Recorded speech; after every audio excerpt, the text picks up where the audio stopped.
ओम ओम सभी को नमस्ते। ओम। चलिए दोस्तों, आज का अध्याय हम शुरू करते हैं।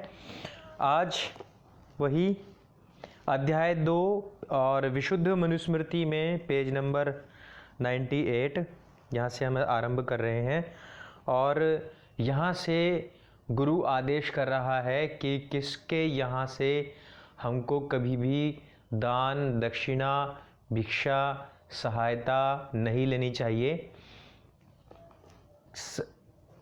श्लोक नंबर 160 में कह रहे हैं कि अभाव में, अर्थात जब कहीं भिक्षा का अभाव हो या हमको सहायता ना मिल रही हो, भिक्षा को यहाँ पर गुरुकुलों की सहायता से सीधे सीधे लेना चाहिए, ना मिल रही हो, भले ही कहीं से भी आपको दान ना मिल रहा हो गुरुकुल को चलाने के लिए, किंतु जो भी आप दान ले रहे हैं उसको सावधानी पूर्वक अपनी वाणी को नियंत्रण में रखते हुए शिष्टाचार पूर्वक पापी व्यक्तियों के घरों को छोड़ दें, अर्थात पापी लोगों के सामने किसी भी अवस्था में भिक्षा याचना, सहायता के लिए अपनी वाणी ना खोलें। देखिए, यानी कि आप चाहे कितना भी अच्छा कार्य क्यों ना कर रहे हों, चाहे आप गुरुकुल चला रहे हों, चाहे आप गौशाला चला रहे हों, चाहे आप कुछ भी क्यों ना चला रहे हों, लेकिन कभी भी जो पापी है, जो मांसाहारी है, जो मदिरा पान करता है, जो झूठ बोलता है, इस प्रकार के जो भी कोई कार्य करता है और आपको पता है, तो उस प्रकार के लोगों से कभी भी दान ना लें अथवा सहायता ना लें। चलिए आगे चलते हैं। 161वें श्लोक में कह रहे हैं कि दूर स्थान अर्थात जंगल आदि से समिधाएं लाकर उन्हें खुले में स्थान में सूखने के लिए रख दें और फिर उनसे आलस्य रहित होकर के सायंकाल और प्रातःकाल दोनों समय ही अग्निहोत्र करें। अग्निहोत्र किसको कहते हैं? जब हम आहुति देते हैं, जिसको हम यज्ञ कहते हैं। तो प्रतिदिन सुबह और शाम ब्रह्मचारी को यज्ञ हवन अवश्य ही करना चाहिए, ऐसा बताया गया है। तो अब ये देखिए कि सारी बातों का विशेष ध्यान रखा गया है। एक जब बच्चा कॉलेज में हो या स्कूल में हो, गुरुकुल में हो, जब वो शिक्षण प्रशिक्षण के दौरान हो, तो उस समय उसका विशेष ख्याल रखा जाता है और उसको जो बातें बताई जाती हैं उनका वो विशेष ख्याल रखे। प्रकृति के साथ में उसका जो सामंजस्य है वो सदा सर्वदा बना रहना चाहिए, क्योंकि अग्निहोत्र केवल कोई कर्मकांड ही नहीं है। अग्निहोत्र वो क्रिया है जिससे कि हम प्रकृति में शुद्धि लाते हैं। मनुष्य मात्र के करने योग्य कार्य है अग्निहोत्र, जिसमें हम गाय के घी से आहुतियाँ देते हैं और विभिन्न प्रकार की अच्छी अच्छी जड़ी बूटियों को, जो सामग्री हम बोलते हैं ना, वो डालते हैं अग्नि में, विशिष्ट पदार्थ डालते हैं अग्नि में।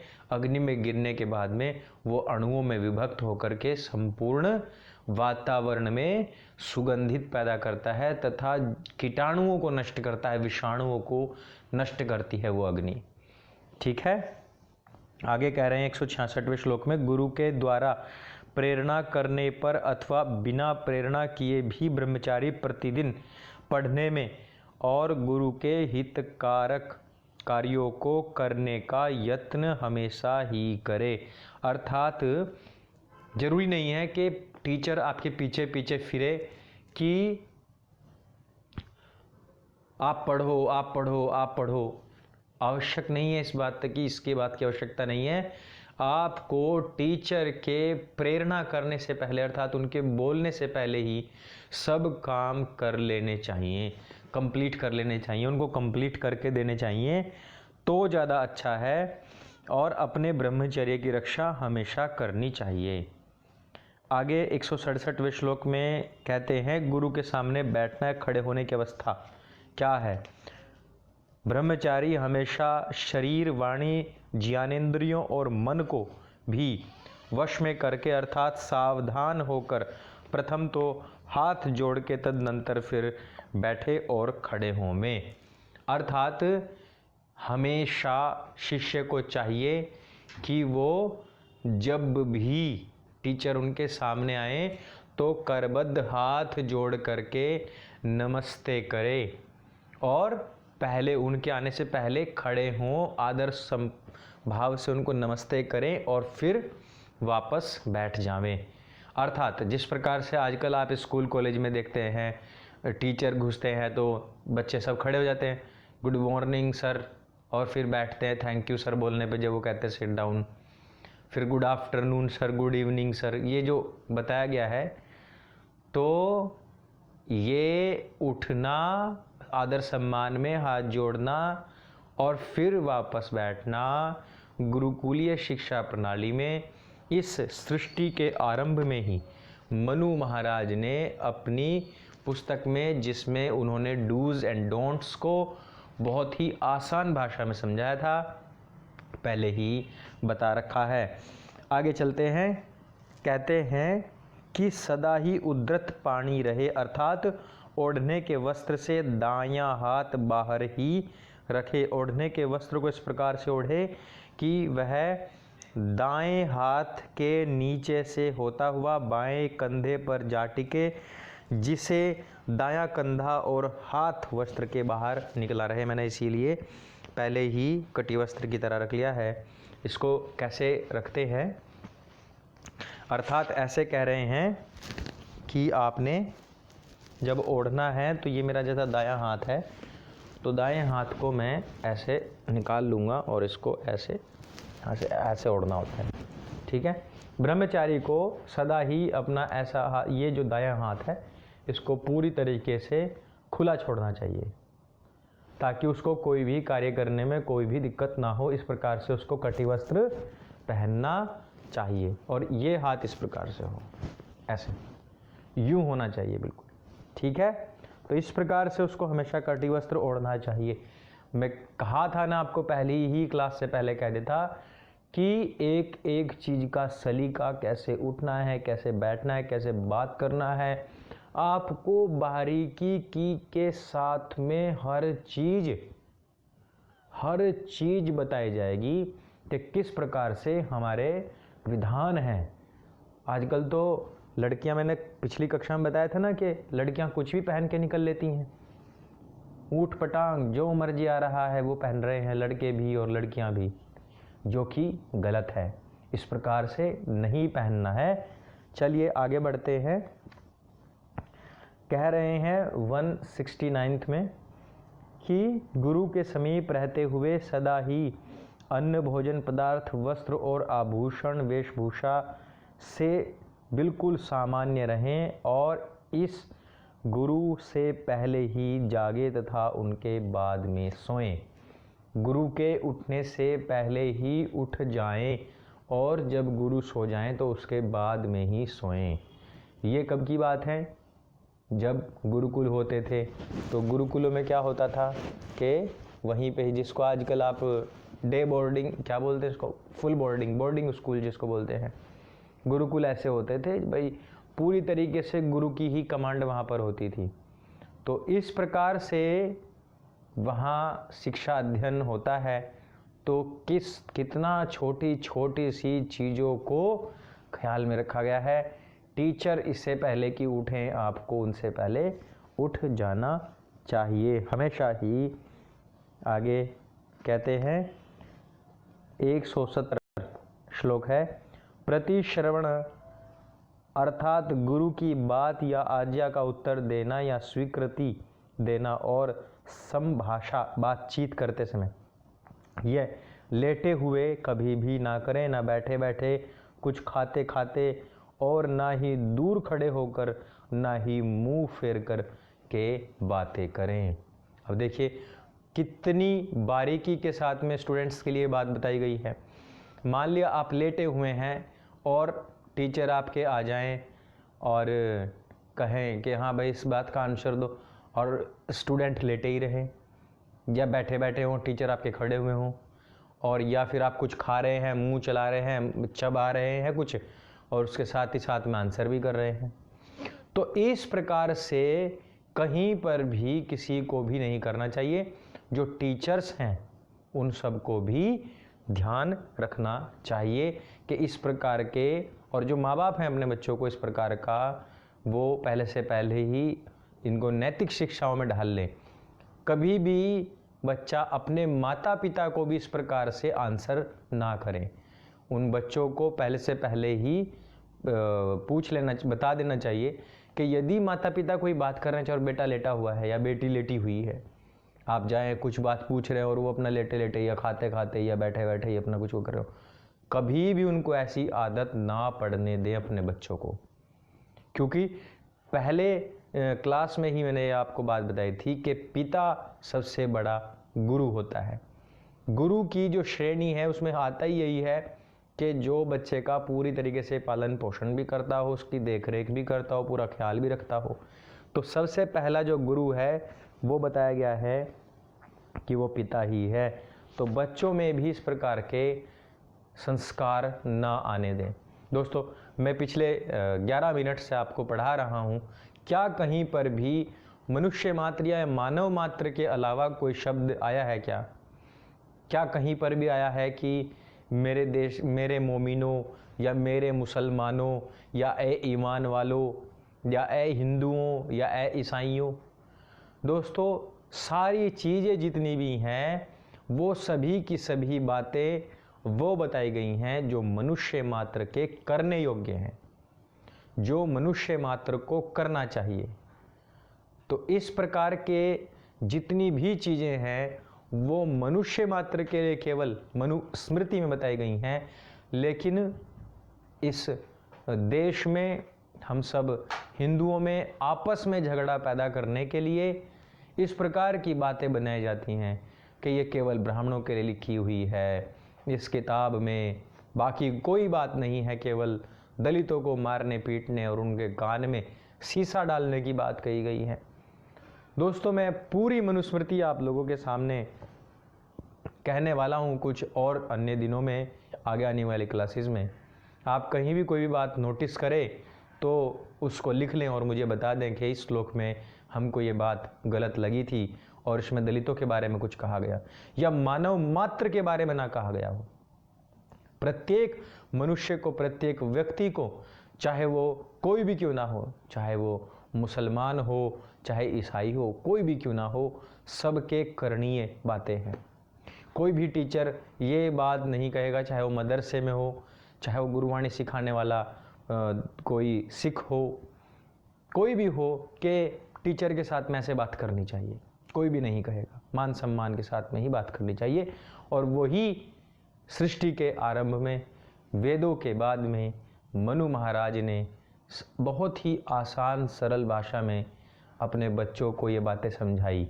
और हम जितने भी लोग हैं, चाहे वो किसी भी जाति, किसी भी कौम, किसी भी धर्म संप्रदाय, मत, पंथ, कल्ट के हों, वो सब कोई मनु महाराज की ही संतान है। लेकिन मनु महाराज को गाली देने वाले वैसे ही हैं जैसे अपने बाप दादाओं को गाली देते हैं। आज भी बहुत सारे लोग हैं जो अपने बाप दादाओं को गाली देते हैं। तो आगे कह रहे हैं कि बैठे हुए गुरु से खड़े हुए गुरु के सामने जाकर अपनी ओर आते हुए से उसकी ओर शीघ्र आगे बढ़कर दौड़ते हुए उनकी बातों का उत्तर दें। यानी कि अगर गुरु बैठे हुए हैं तो उनके सामने खड़े होकर उत्तर दें। ऐसा नहीं गुरु बैठे हुए हैं तो आप भी बैठ के उनके सामने जाकर बैठ जाओ और तब आंसर करो। गुरु बैठे हुए हैं और वो आपसे कुछ पूछते हैं तो आप खड़े होकर विनम्रता के साथ में उनका आंसर करें। फिर दूसरा, गुरु अगर चल रहे हैं और आप पीछे रह गए तो आप दौड़ करके जाइए और उनसे आगे पहुंच करके उनके सम्मुख, थोड़ा सम्मुख आ करके, और अगर वे चलते जा रहे हैं तो धीरे धीरे चलते चलते उनके साथ में जाएं और बात करें उनके साथ में। ठीक है। अब आगे कहा है, यदि गुरु मुंह फेरे हुए हों तो उनके सामने होकर, और दूर खड़े हुए हों तो उनके पास जाकर, लेटे हों और समीप ही खड़े हों तो विनम्र होकर उनसे बातचीत करें। बहुत ही आराम से, बताया ना कि बहुत ही विनय भाव से उनके साथ में बात करें। गुरु के समीप रहते हुए ब्रह्मचारी का बिस्तर और आसन सदा ही उनसे नीचा होना चाहिए। गुरु के आसन से नीचा साधारण हो और गुरु की आंखों के सामने कभी भी मनमाने ढंग से ना बैठे, अर्थात शिष्टता पूर्वक ही बैठें। आजकल हम स्कूल कॉलेजेस में देखते हैं, टीचर पढ़ा रहा होता है, बच्चे टांग पे टांग रख के बैठे हुए होते हैं, कोई ऐसे जो झूल रहा होता है, अपने मन मर्जी के हिसाब से बैठते हैं, जो मर्जी आ रहा है वो बोलते रहते हैं, जो जिस तरीके से बैठना चाहें उस तरीके से बैठ जाते हैं, इधर उधर खुजलाते रहते हैं, इधर उधर देखते रहते हैं। टीचर पढ़ा रहे हैं तो अपनी आपस की बातचीत करते रहते हैं। तो इस प्रकार का कभी भी कार्य ना करें, हमेशा अपने टीचर के सामने शिष्टता पूर्वक बैठे। अब बताओ कितनी ज़बरदस्त बातें हैं। आया कहीं किसी दीन या किसी कल्ट या किसी धर्म का नाम? सभी को इसी प्रकार से ही करना चाहिए। और आप किसी दिन मदरसे में जाकर के देखना, मदरसे में भी यही बातें सिखाई जा रही होंगी, किस प्रकार से बैठना है, अपने जो उनके उस्ताद हैं उनसे किस तरीके से बात करनी है, यही सब चीज़ें सिखाई जाती हैं पहले। लेकिन विरोध के नाम पर मनुस्मृति का विरोध करना है और बाकी इसके अलावा कुछ भी नहीं है। चलिए आगे बढ़ते हैं 174 वाले श्लोक में। पीछे से भी अपने गुरु का केवल नाम लेकर ना बोले, अर्थात जब भी गुरु के नाम का उच्चारण करना हो तो आचार्य या गुरु आदि संबोधक शब्दों के साथ ही करना चाहिए।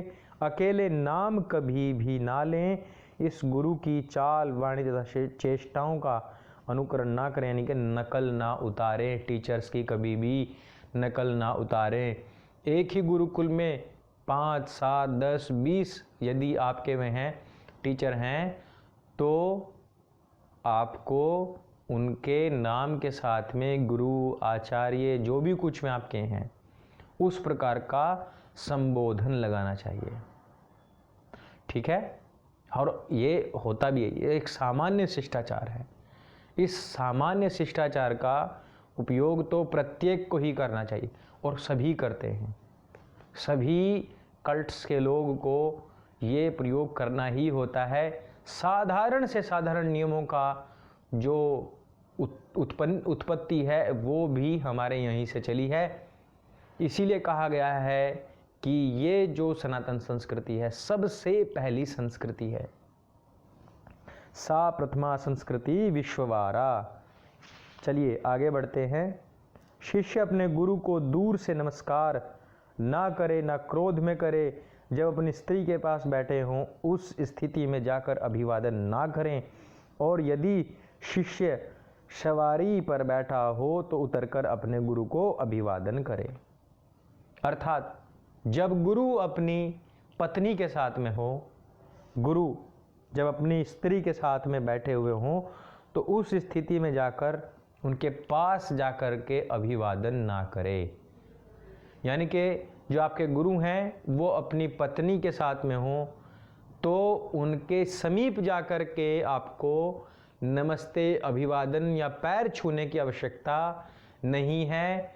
दूर से ही उनको नमस्ते करें और निकल जाएं।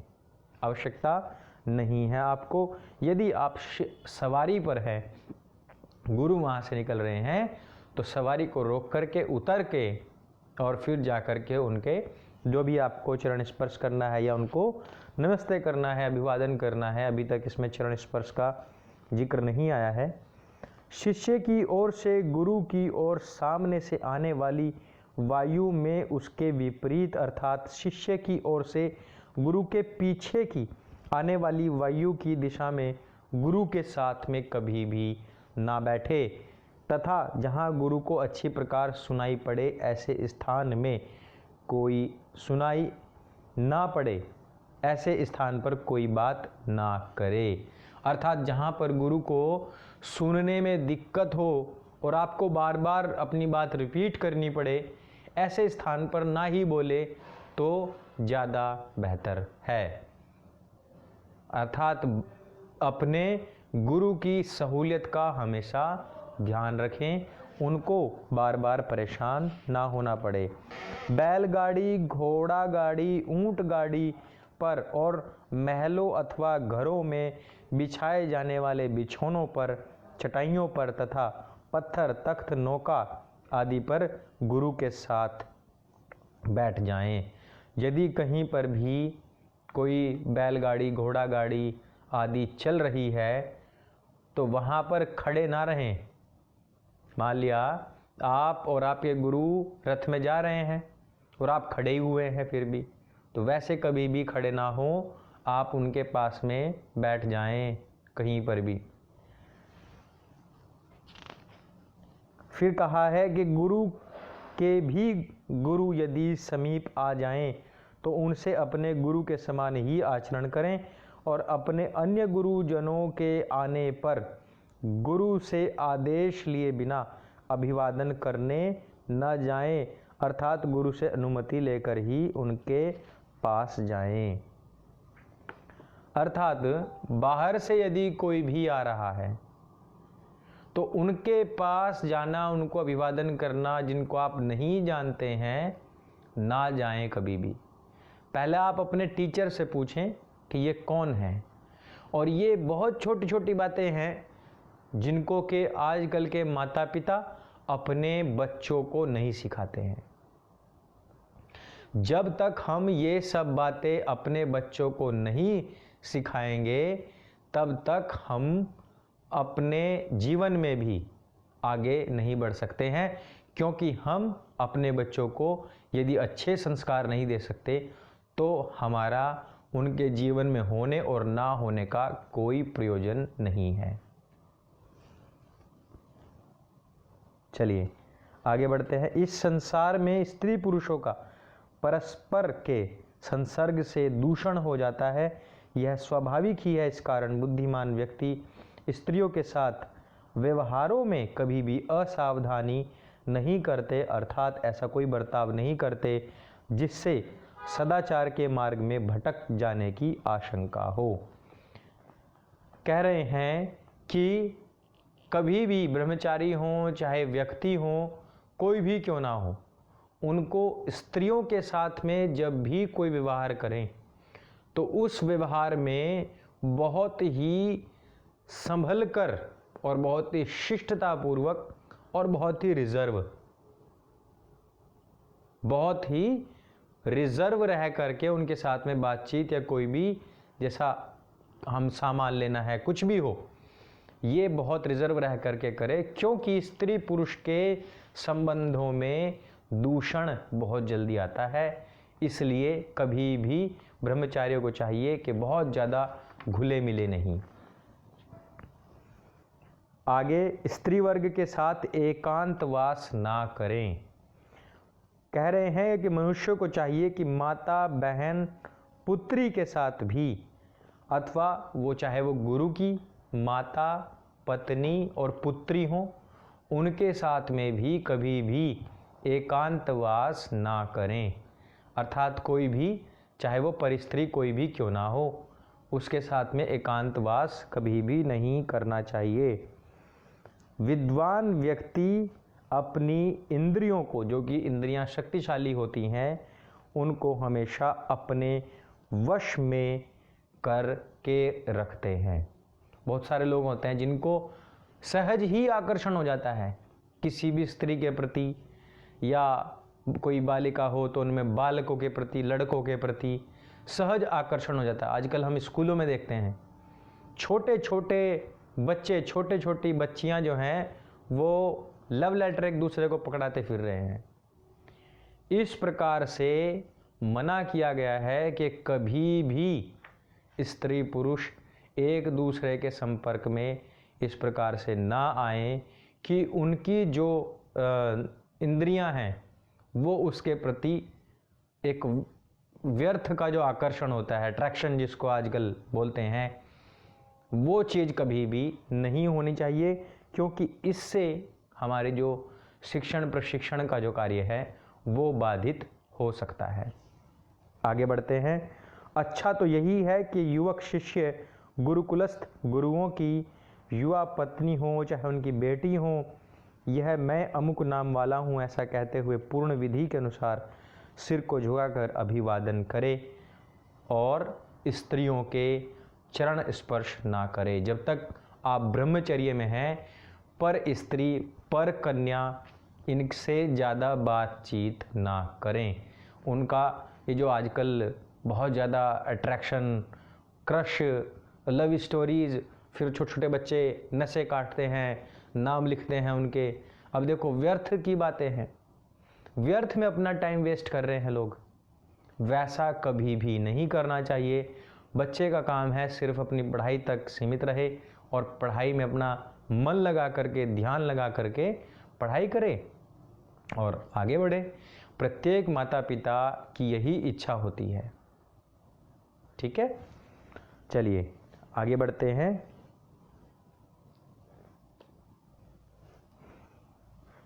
कह रहे हैं, मनुष्य जैसे कुदाल से खोदता हुआ भूमि से जल प्राप्त कर लेता है, वैसे ही गुरुओं की सेवा करने वाला पुरुष गुरुजनों से भी विद्या प्राप्त कर लेता है। अर्थात जो मेहनती होता है और जो बार बार कुरेदता रहता है, सवाल पूछता रहता है अपने गुरुओं से, वो ही सफलता को प्राप्त होता है। आगे बढ़ते हैं। यदि किसी विवशतावश गांव शहर में रुकना पड़े तो उसे प्रमादवश सोते हुए वहां सूर्य का उदय हो जाए अथवा अनजाने में या प्रमाद के कारण गांव शहर में रहते सूर्य अस्त हो जाए, अर्थात रात्रि निवास करे, तो प्रायश्चित रूप में दिन भर गायत्री मंत्र का जाप करते हुए रहे, उपवास करे। अर्थात यदि कहीं पर भी विवशता पूर्वक उसको सूर्य उदय हो जाए, मतलब एक चीज़ बताई गई है, यदि आप किसी के घर में रहें, यदि आप किसी के यहाँ पर रहते हैं, आपको रात हो रही है, तो वहाँ यदि आप रुकते हैं तो हमेशा सूर्योदय से पूर्व ही उठ जाएं। ऐसा ना हो आप किसी के घर गए और पड़े हुए हैं, सिर पर चढ़ गया है आपके सूर्य और फिर भी आप सोए जा रहे हैं। अर्थात हमेशा जागरूक अवस्था में ही सोना चाहिए। जब हम किसी अन्य के यहाँ पर जाते हैं, चाहे वो मेहमान बन के जाएं या अचानक कहीं हमको रात्रि हो जाए और हम किसी के यहाँ पर रुक रहे हैं, तो ऐसा नहीं है कि सब उठ रहे हैं और आप वहाँ पड़े पड़े ऊँगी रहे हों। ऐसा कभी भी नहीं करना चाहिए। मैंने बताया था आपको, बहुत छोटी छोटी और माइनर बातें हैं जिनके ऊपर आपको बहुत ध्यान दे करके आगे बढ़ना पड़ेगा। अपने जीवन में इन सब बातों को यदि आप धारण कर लेंगे तो इनसे आपको जीवन में भी बहुत लाभ होगा। तो इस प्रकार से हमने आज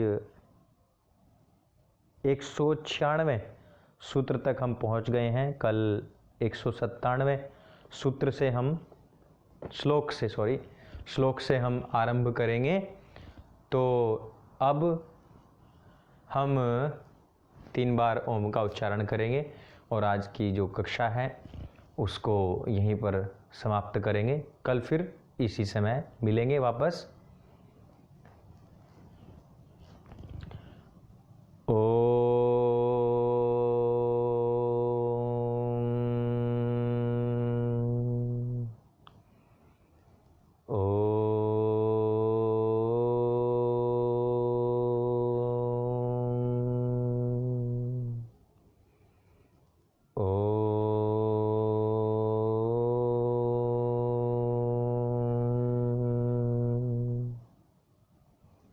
सभी को सादर नमस्ते। शुभ रात्रि।